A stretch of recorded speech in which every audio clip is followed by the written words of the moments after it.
எதிர்ப்பு தெரிவித்து மதுரை மாவட்ட ஆட்சியர் அலுவலகம் அருகே கவன ஈர்ப்பு ஆர்ப்பாட்டம் நடைபெற்றது. பல்வேறு அமைப்பைச் சேர்ந்தவர்கள் இந்த போராட்டத்தில் பங்கேற்று மத்திய அரசை கண்டித்து முழக்கம் எழுப்பினர்.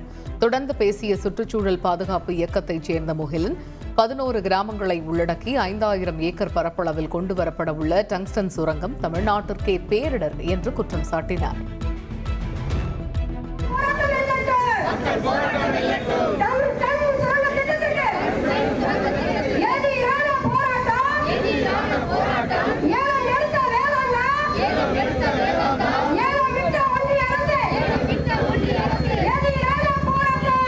வேலூர் பகுதியில் 11 கிராமங்களை உள்ளடக்கி 5000 ஏக்கர் பரப்பளவிற்கான டங்ஸ்டன் சுரங்க திட்ட ஏலத்தை அறிவித்திருந்தது. நீண்டகால திட்டம், 30 ஆண்டு கால சதி தமிழ்நாட்டை அளிப்பதற்காக பண்ணியிருக்காங்க.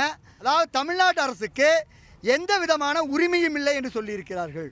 கிரிட்டிக்கல் மைனிங் என்று சொல்லக்கூடிய 20க்கும் மேற்பட்ட தாதுக்களை எடுப்பதற்கு தமிழ்நாட்டிற்கு எந்த விதமான அதிகாரம் இல்லை என்று சொல்லி போட்ட உத்தரவு.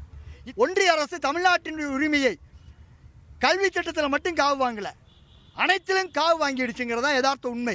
தமிழ்நாட்டிற்கே வந்திருக்கக்கூடிய பேரிடர், இந்த பேரிடரை களைவதற்கு அனைவரும் ஒன்றுபட்டு செயல்பட வேண்டும்.